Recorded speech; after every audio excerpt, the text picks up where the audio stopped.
시간이 벌써 1년이라는 시간이 지났네요. 벌써인지 아니면 굉장히 오랜 시간이 지났는지 제 생각에는 되게 개척한 지 오래된 것 같은데 이제 1년밖에 안 된 것 같기도 하고요. 네. 네, 그런 생각이 듭니다. 일단 너무 감사하고요. 그리고 그 시간 동안 참 은혜가 많았다라는 생각이 듭니다. 특별히 저에게는 사실 저도 이제 설교자로서의 유혹이 좀 있거든요. 어떤 유혹이냐면 좀 더 신박하고 좀 뭐랄까요, 신선한 해석을 하고 싶어 하는 욕망이 좀 있어요.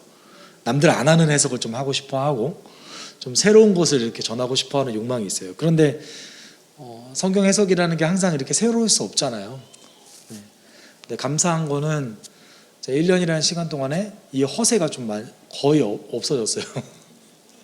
네. 그 전에 있었던 그런 좀 더 지적인 허영과 허세 이런 것들이 좀 사라지고 그 말씀에 조금 더 훨씬 더 집중할 수 있게 됐던 것 같습니다. 그래서 예전 같았으면은 이제 굳이 전하지 않아도 될 정보인데 이렇게 전하거나 뭐 이런 경우가 있었는데 네, 많이 잘라낼 수 있게 되고 네, 조금 더 그 핵심에 집중할 수 있게 된 것 같아요. 덕분에 말씀이 짧아지고 있죠. 너무나 은혜로운 것 같아요. 여러분 기도해 주실 것은 제가 설교 잘하게 해달라고 노력하는 목회자가 아니라 이제 어떻게 하면 하나님을 더 사랑할 수 있게끔 성도들로 하여금 동기부여를 할 수 있는 그런 목회자가 될 수 있게 또 바른 말씀 전할 수 있게 좀 기도해 주셨으면 좋겠습니다. 네, 오늘 본문은 지난주 본문과 완전히 이어지죠. 그래서 40절에 이렇게 얘기하고 있어요.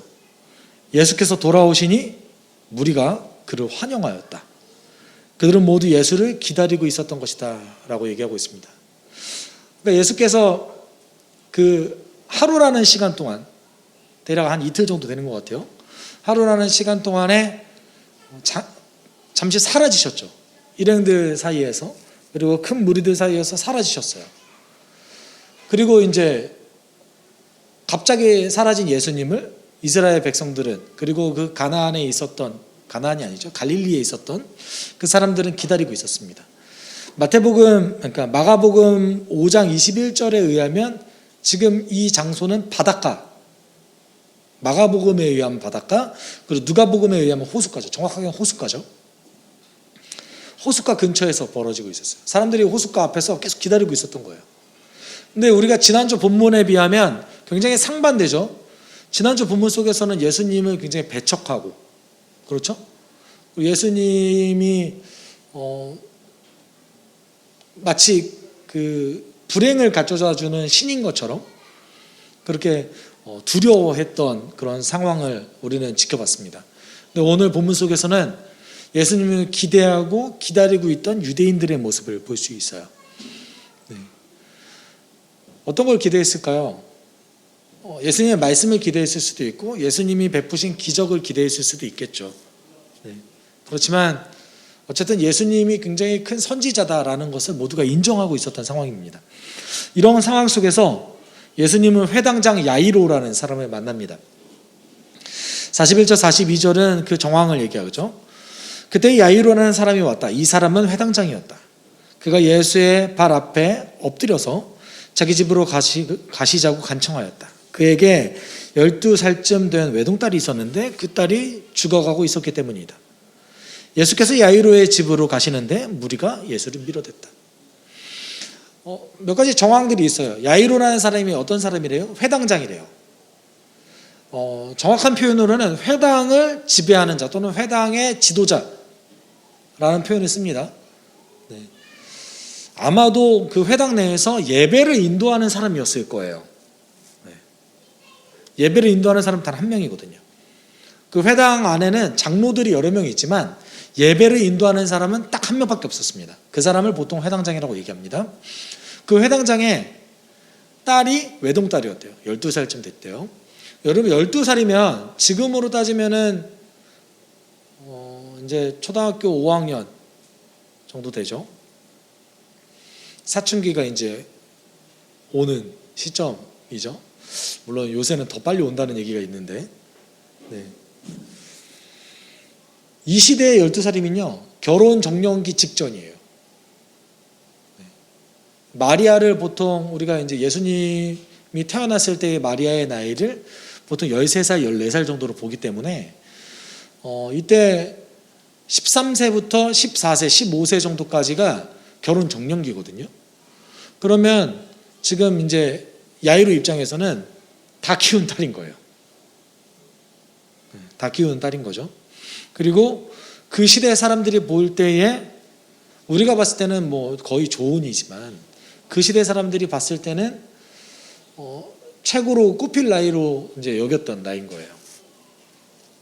이 외동딸이 죽어가고 있습니다. 그래서 예수님의 발 앞에 엎드려서 간청하고 있는 거죠.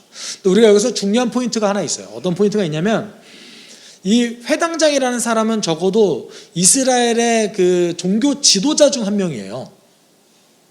근데 이 종교 지도자 중 한 명이 예수님을 선지자로 인정하고 발 앞에 엎드렸다는 사실이 조금 중요합니다.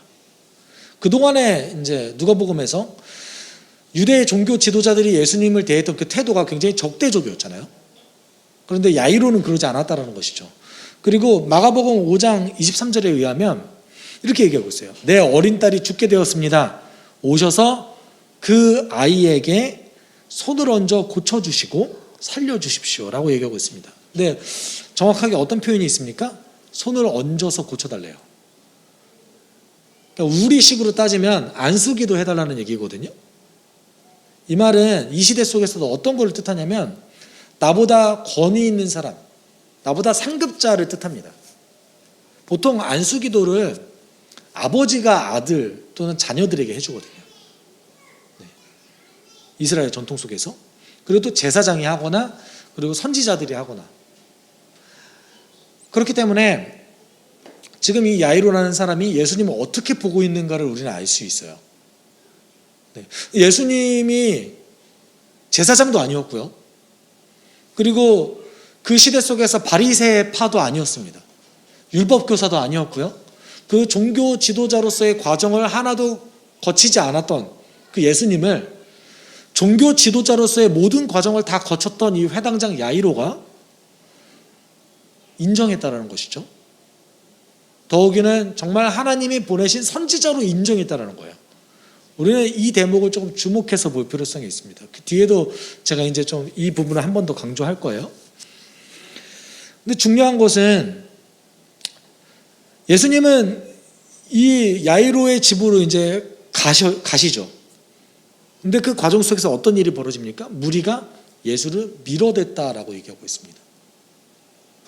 여기서 밀어댔다라는 이 동사는 그 예수님의 비유 속에서 얘기하는 그 가시덤불 속에서 8장 7절에 나오는 그 가시덤불이 하나님의 말씀의 그 씨앗을 막는다라고 해서 그 막다라는 단어와 동일한 단어예요. 그러니까 밀어댔다라는 표현보다는 사실 조금 더 정확한 게 뭐예요? 막았다라는 거죠. 막았다. 그러니까 무리가 너무 많으니까 어떤 상황인 거예요? 야이로의 집으로 가는 길이 막힌 거예요. 그러면 여러분 상황을 좀 생각해 보십시오. 야이로 입장에서 굉장히 급하잖아요. 내 딸이 지금 죽어가고 있어요. 그런데 그 가는 길이 어떻게 되고 있어요? 막혔어요. 저 어떤 걸 얘기하고 있는 거죠? 시간이 지체되고 있는 걸 얘기하고 있는 거죠. 시간이 지체되고 있어요. 그리고 야이로 입장에서는 어떤 기분이 들죠? 빨리 가야겠죠. 빨리. 최대한 빨리 가야 될 거 아닙니까? 그렇죠? 그것을 좀 이제 기억했으면 좋겠습니다. 그런데 이제 그 중간에 갑자기 어떤 여인이 한 명 등장합니다. 43절에 이렇게 얘기하고 있죠. 무리 가운데 12해 동안 혈루증으로 앓는 여자가 있었는데 의사에게 제사는 모두 다 탕진했지만 아무도 이 여자를 고쳐주지 못하였다. 혈루증이라는 것이 정확하게 이제 어떤 질병인지 확실하진 않아요. 뭐 예를 들어서 피가 완전히 뭐 멈추지 않는 질병일 수도 있는 거고.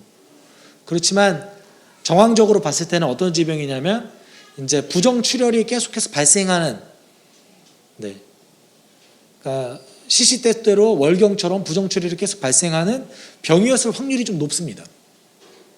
네.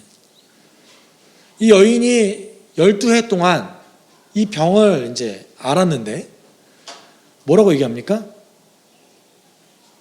의사 때문에 재산을 다 탕진했대요. 두 가지 경우가 있겠죠. 괜찮은 의사를 만나서 이제 치료를 받았음에도 불구하고 낫지 않았을 경우도 있겠죠. 두 번째 경우는 뭡니까? 돌팔이를 만나서 사기를 당하고 재산을 다 탕진했을 수도 있겠죠. 여러분 어떤 것 같으세요? 저는 둘 다일 것 같아요. 괜찮은 의사도 만났겠죠. 12년 동안 의사를 여러 명 만났을 테니까요. 네. 괜찮은 의사도 만났을 겁니다.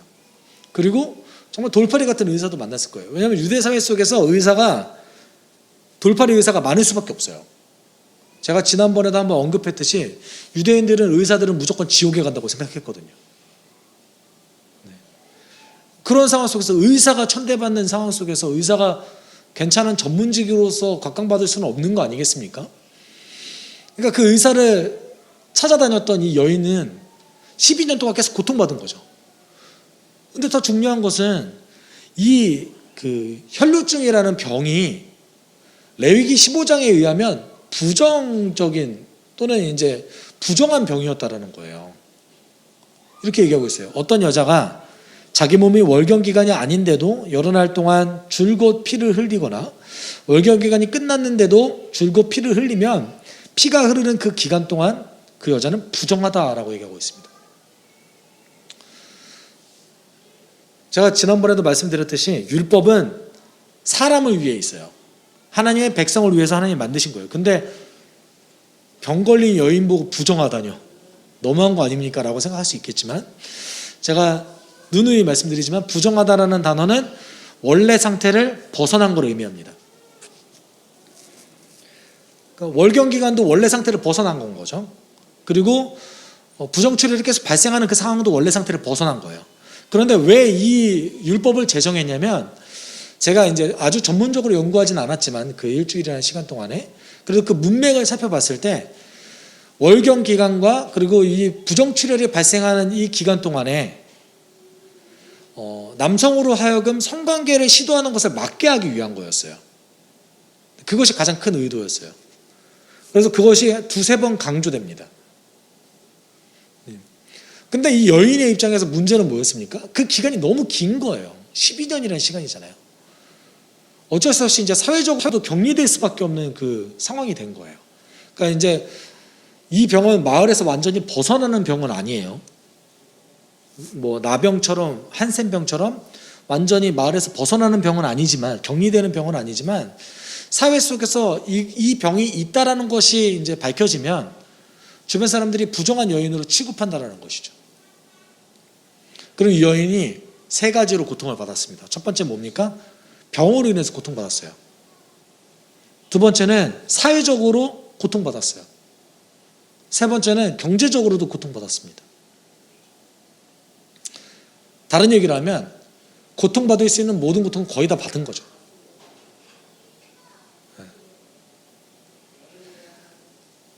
이 여인이 예수님이 오기를 학수고대해서 결국은 44절에 이렇게 얘기하고 있어요. 이 여자가 뒤에서 다가와서는 예수의 옷술에 손을 대니 그 출혈이 그쳤다라고 얘기했습니다. 예수님께 직접 나와서 치료를 부탁한 것도 아니고 지나가는 예수님의 뒤를 밟아서 옷술을 살짝 만진 거예요. 옷술이 뭐냐면요, 이렇게 생긴 거예요. 끈처럼 생겼어요. 끈처럼. 그리고 유대인들의 옷에는요, 여기 뒤에 그 두 가닥 나온 거 보이세요? 두 가닥 옷술이 총 네 가닥인데 두 가닥은 뒤에, 두 가닥은 앞에 이렇게 있습니다. 지나갈 때 엎드려 있다가 잠깐 이렇게 슬쩍 만진 거죠. 이 옷술이 어떤 걸 뜻하냐면요, 하나님의 명령을 실천하는 것을 독려하는 걸 뜻해요. 그러니까 이걸 봄으로 해서 하나님의 명령을 지켜라 라고 하나님이 그 의미를 제정해 주셨거든요. 유대인들의 그 의상 중에는 그런 것들이 좀 많아요. 예를 들어서 손을 이렇게 말씀으로 감는 게 있거든요. 그리고 미간에다 뭘 붙여요. 메주자 같은 거를. 이게 뭐냐면 하나님이 유일하신 분이고 그 명령을 우리가 지켜야 된다라는 것을 상기시켜 주는 것이죠. 그 의도예요. 그거를 살짝 만진 거죠. 그랬더니 여인이 낫대요. 이렇게 지나가면 되잖아요. 시간도 바쁜데. 지금 바쁜 상황이잖아요. 야이로에다를 빨리 살려야 되는데, 그런데 예수님이 굳이 그 여인을 찾으십니다. 예수님께서 물으셨죠. 내게 손댄 사람이 누구냐? 그랬더니 베드로가 뭐라고 얘기합니까? 아니 선생님, 여기 사람이 너무 많은데 그거 어떻게 찾습니까? 사실 그 얘기한 거잖아요. 사람이 너무 많았습니다. 베드로의 말이 사실 맞잖아요. 예수님 굳이 얘기하세요. 누군가 내게 손을 댔다. 그리고 나는 내게서 능력이 빠져나간 것을 알고 있다. 몇몇 학자는 이 대목을 보면서 이제 뭐라고 얘기하냐면, 이 여인이 난 이유는 그 플라시보 현상 때문에 났다라고 얘기하는 사람이 있어요. 그 뭐라고 얘기하냐면 이제 그걸 뭐라고 그러죠? 자기 체면을 통해서 이제 그냥 자연적으로 난 것뿐이다. 왜냐하면 예수님이 직접 치유해주지 않았기 때문이다. 이렇게 얘기하죠. 또 어떤 사람은 이 치유된 게 굉장히 주술적이다. 여인이 주술적인 믿음을 가지고 예수님의 옷을 만진 거고 이것이 하나님의 그 치유라고 보기 어렵다라고 해석하는 분이 있지만 전혀 그렇지 않습니다. 왜냐하면 우리는 이렇게 믿어야죠. 예수님이 누군가를 치유하세요. 그리고 예수님이 능력을 행하세요. 이건 누구의 권한이에요? 예수님 스스로에 대한 권한인 거예요. 예를 들어서 이후에 이제 다음 주에 함께 살펴볼 9장 1절에 보면 제자들이 선교를 나가는데 예수님이 능력을 주세요. 자신의 능력을 나눠주세요. 그래서 병도 고치고 귀신도 쫓으라고 능력을 주시거든요. 이 말은 제자들이 할 수 있다는 것이 아니라 누가 능력을 나눠준 거예요? 예수님이 본인의 능력을 잠깐 동안 할 수 있게 나눠준 거죠. 그러니까 예수님이 가지고 계신 능력의 권한은 누구에게 있어요? 예수님 스스로에게 있어요. 그러면 오늘 이 본문 속에서 나는 내게서 능력이 빠져나간 것을 알고 있다라는 것은 뭐냐면 예수님이 이 여인이 치유되도록 허락하신 거예요. 능력이 발현되도록 허락하신 거죠. 여인이 몰래 만졌지만 예수님은 이 여인이 누군지도 알고 계셨고 그리고 능력이 어떻게 빠져나갔다는 것, 어떤 병이 치유됐다는 것도 사실 알고 계셨어요. 왜냐하면 마가복음 5장 32절에 정확하게 이 여인이 누군지 알고 계셨거든요. 그러나 예수께서는 그렇게 한 여자를 보려고 둘러보셨다 이렇게 얘기하고 있어요. 여인이 누군지 알고 있었던 거죠. 그럼에도 불구하고 왜 예수님께서는 이 여인을 치유하면 됐잖아요. 갈 길도 바쁜데 왜 불러 세우실까요? 우리 여기에서 좀 중요하게 여겨야 될 게 있어요. 오늘 본문 속에서 이게 사실 핵심입니다. 예수님이 왜 치유했으면 됐잖아요. 이 여인이 이제 나아졌어요. 끝이잖아요. 근데 예수님이 불러 세웁니다. 베드로가 그렇게 얘기했는데도 불구하고 굳이 그 여인을 어떻게든 세웁니다. 그래서 그 여인이 빠져나갈 길이 없어서 47절에 그 여자는 더 이상 숨길 길이 없음을 알고서 떨면서, 두려워했던 거죠. 떨면서 나와 예수께 엎드려서 그에게 손댄 이유와 곧 낫게 된 경위를 모든 백성 앞에서 알렸다라고 얘기하고 있습니다. 중요한 건 여기서 뭐라고요? 모든 백성 앞에서 알렸대요. 그러면 이 과정 속에서 첫 번째, 이 여인으로 인해서 예수님은 본의 아니게 율법을 어겼어요. 부정한 여인을 만지게 된 거거든요. 그러면 예수님도 부정하게 돼요. 율법을 첫 번째 어겼어요.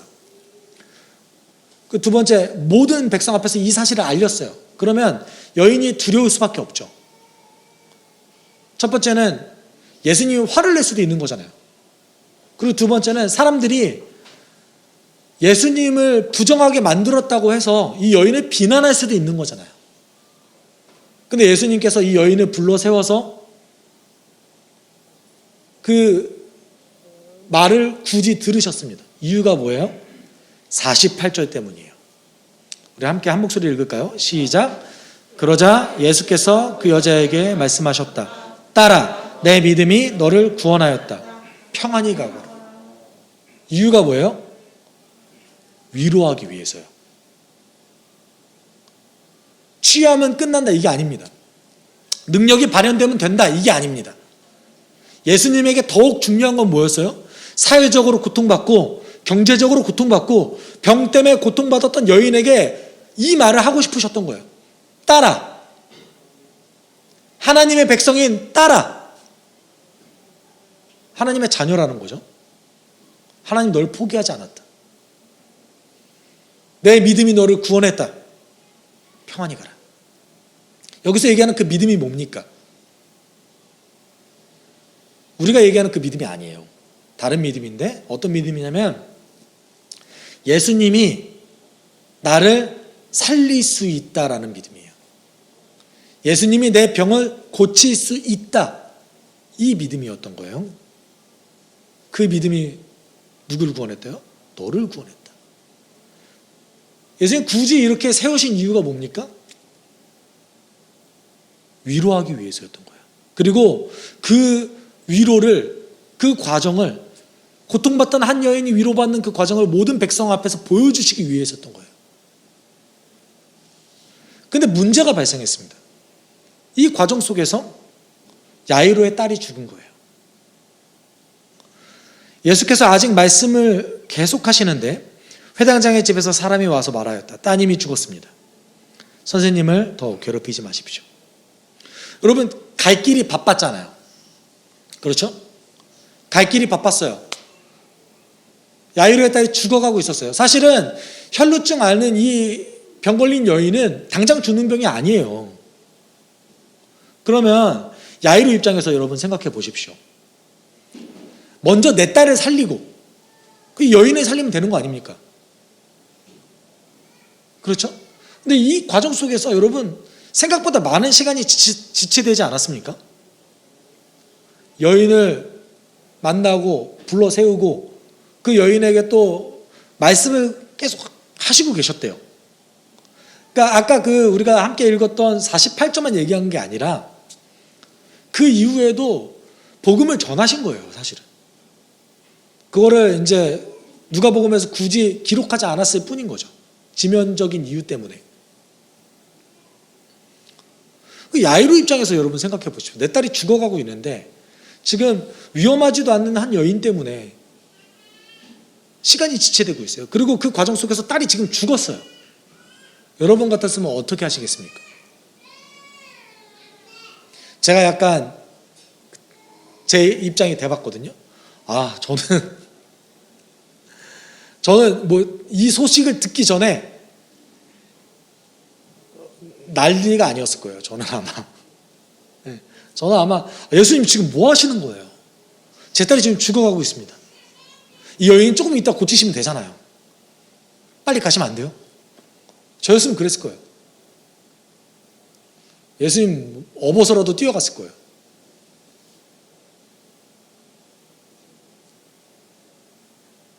근데 재미있는 사실은 야이로가 그 어떤 컴플레인도 하지 않습니다.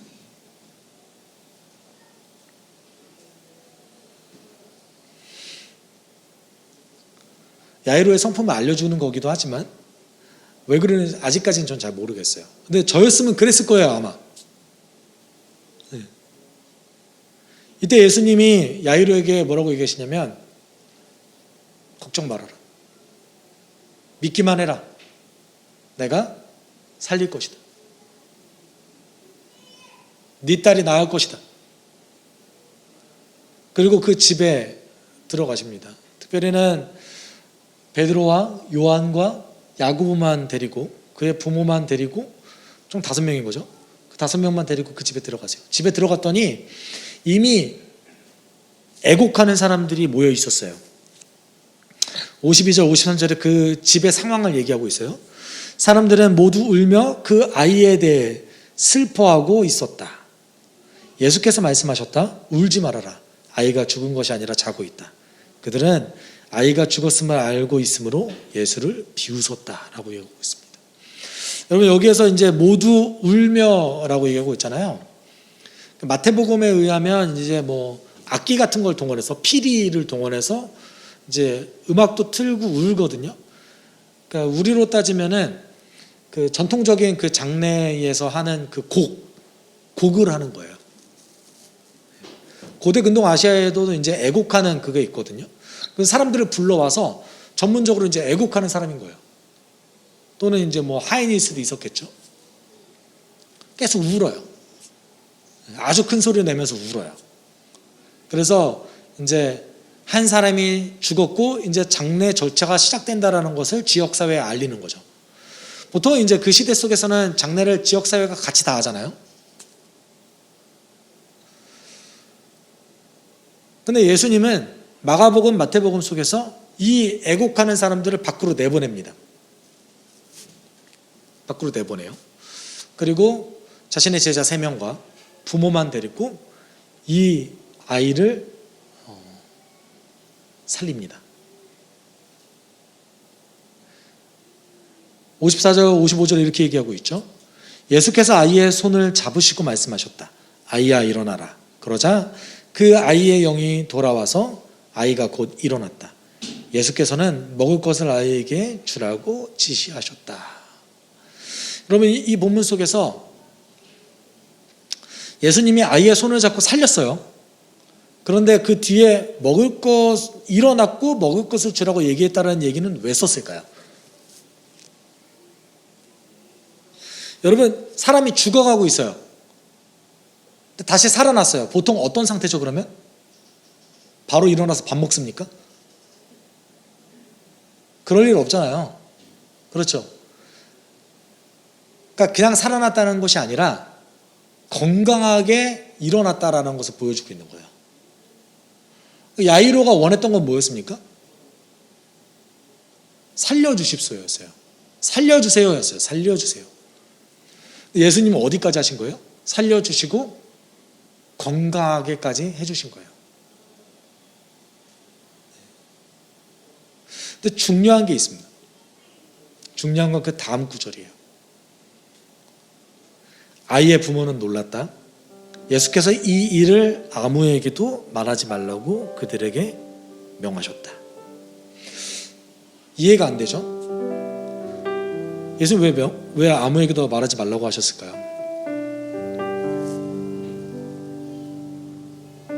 여러분 이해가 안 되지 않으세요? 그 전까지만 해도 대놓고 살렸어요. 과부의 아들 많은 백성들이 보는 앞에서 살렸습니다. 오는 길에 12년 동안 혈류병 앓았던 그 여인을 고쳐주셨어요. 어디 앞에서요? 많은 사람 앞에서요. 그런데 여러분 그 유대 종교 지도자 중 한 명이었던 회당장의 딸을 살렸어요. 이거 가장 칭찬받을 수 있는 일 아닌가요? 예수님이 하셨던 그 모든 일들 중에서 가장 칭찬받을 만한 일을 예수님 어떻게 하셨어요? 침묵해라. 알리지 말아라. 왜 그러셨을까요?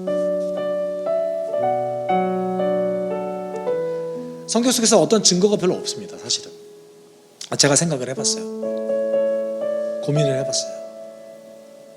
예수님은 본인이 능력을 행했다라는 것이 중요한 게 아닌 거예요. 아까도 혈류병 걸린 여인을 만나서 치유하셨잖아요. 그런데 예수님 입장에서는 그 여인이 치유받은 것보다 더 중요한 게 있었어요. 그게 뭐예요? 하나님의 말씀을 그 여인에게 전하는 거였던 거예요. 하나님의 위로의 말씀이 그 여인에게 가는 거였던 거예요. 여러분 누가복음 속에서 예수님이 모든 사람들 앞에서 사람을 살리고 모든 백성 앞에서 메시지를 전할 때는 이유가 있습니다. 능력 행한 것이 이유가 아니에요. 그것을 통하여서 위로받는 백성의 모습을 보여준 거예요. 고통받는 한 사람이 주님의 능력, 주님의 사랑을 만나서 치유되는 그 과정, 몸만 치유됩니까? 마음까지 치유되는 그 과정을 예수님은 보여주셨어요. 단순히 내 몸이 낫다라는 어떤 결과만을 원하셨던 게 아니에요. 예수님이 정말 원하셨던 건 뭐예요? 이 고통받는 한 사람이 하나님의 사랑을 알게끔 하셨던 거예요. 근데 오늘 이 야이로의 딸은 물론 하나님 사랑 알 수 있죠. 그렇지만 이것만 전해진다면 아마도 그것보다 예수님이 하신 그 능력이 더 부각될 겁니다. 예수님 그걸 원치 않으셨던 거예요. 예수님은 내가 이렇게 능력이 많다, 내가 이만큼 할 수 있다, 이걸 전하는 게 원치 않으셨어요. 예수님이 정말 원하셨던 건 뭡니까? 하나님이 나를 보내셨고 나를 통하여서 하나님의 사랑을 너희들에게 전하고 있다. 하나님은 지금 이 순간에도 너를 사랑한다. 여러분, 우리가 기대하는 건 보통 뭡니까? 우리가 기대하는 거는 내 결과가 내가 갖고 있는 문제만이 해결되길 원합니다. 우리가 보통 기도할 때는 하나님, 저에게 이런 문제가 있습니다. 하나님, 저에게 이런 일들이 있습니다. 이게 해결됐으면 좋겠습니다. 하나님의 관점은 달라요. 하나님의 관점은 뭡니까? 내가 너 해결해 주겠다. 그런데 그것보다 더 중요한 게 있다. 내가 이 문제를 해결할 뿐더러 이 문제를 해결되는 그 과정 속에서 너가 나를 더 사랑하게 될 것이다. 이게 하나님 원하시는 겁니다. 이게 예수 그리스도께서 말씀을 전하시는 이유입니다. 여러분, 아까 이 두 사람에게 예수님 강조하셨던 건 뭐였어요? 믿음이었죠. 예수님 우리를 살릴 수 있다. 예수님 우리의 문제를 해결하실 수 있다. 근데 그것보다 더, 우리의 기대보다 더 예수님은 능력을 행하십니다. 어떻게 능력을 행하세요? 우리의 문제를 해결할 뿐더러 우리가 하나님을 더 사랑하게 하십니다. 우리가 함께 기도할 때 내가 지금 이 순간 하나님을 더 사랑하게 지금 도와주십시오.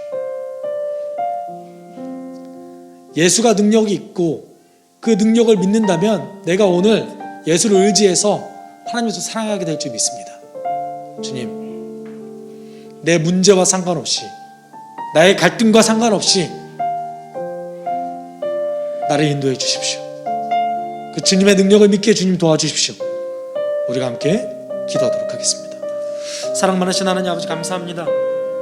하나님 아버지, 하나님께서, 예수께서 그 능력을 행하셨던 것보다 하나님 더 큰, 우리의 기대보다 더 큰 그런 것들을 행하셨던 것을 우리는 기억하고 있습니다. 주님, 지금 이 순간에도 우리를 인도하여 주셔서 예수께서 그 원하셨던 것처럼 하나님의 사랑을 더욱더 전할 수 있고 하나님의 더욱더 열성으로 사랑할 수 있는 우리에게 주옵소서.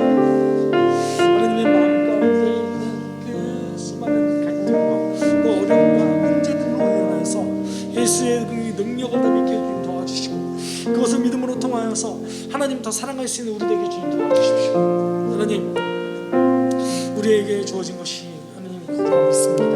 하나님, 예수님께서 정말 중요한 것은 그것이라고 믿습니다. 주님 도와주십시오. 그 십자가 그 능력을 통하여서 지금 이 순간에 나와 하나님과의 연결 통로를 만드셨던 그 예수 그리스도의 그 사랑과 헌신 따라서 하나님, 우리가 온전히 살아갈 수 있게 주님 도와주십시오. 하나님, 우리가 온전히 주님을 높일 수 있게 주님 도와주십시오. 사랑하신 그 주님의 사랑 가운데 거할 수 있는 우리 될 수 있게 주님 도와주십시오. 사랑하신 하나님 아버지, 그 혈류병 걸린 그 여인을 하나님 치유하셨던 것처럼, 그리고 그 여인을 위로하셨던 것처럼, 사회적 억압 속에서, 교제적 억압 속에서, 그 병의 억압 속에서 하나님 그 여인을 치유하셨던 것처럼 그 능력이 많으신 예수 그리스도께서 지금 이 순간에 우리를 자유하게 하시고 하나님 모든 것들 안에서 하나님 벗어날 수 있는, 하나님 그래서 더 사랑할 수 있는 우리 될 수 있게 주님 도와주십시오. 하나님 자족하게 도와주시고 만족하게 도와주시고 그 안에서도 하나님 더 사랑하게 주님 도와주십시오. 하나님, 주의 말씀이 지금 살아 역사하여서 내 마음을 위로하고 내 마음을 지배하고 지금 이 순간에도 하나님과 동행할 수 있는 우리 될 수 있게 주님 인도해 주십시오. 사랑 많으신 하나님 아버지, 감사합니다. 사랑이 많으신 하나님 아버지, 감사합니다. 하나님, 능력의 행함보다 주의 말씀 전함을 더 중요하게 여기셨던 그 예수 그리스도의 그 모습 본받아서 하나님이 지금 이 순간에도 약속에 근거하여서 우리를 사랑하고 있다는 것을 다시 한번 믿고 확신하게 주님 우리를 도와주시옵소서. 주님, 예수 그리스도의 그 십자가 보혈과 그 부활하심의 그 능력 따라서 우리가 한 주를 살아가길 원합니다. 우리가 예수의 그 고난과 영광을 날마다 우리의 삶으로서 체험하고 경험할 수 있게 주님 도와주시고, 그것을 묵상함으로 더욱더 하나님 사랑하고 그 하나님 주신 말씀을 더욱더 지키려고 노력하는 경건한 그리스도인 될 수 있게 한 주간의 삶을 인도하여 주옵소서. 모든 것 감사드리며 거룩하신 예수 그리스도의 이름으로 기도드립니다. 주 예수 그리스도의 은혜와 하나님의 사랑과 성령의 교통하심이 오늘 하루 어제보다 더 하나님을 사랑하고자 원하는 우리 숲속교회 성도들 위해 함께 있을지어다. 아멘.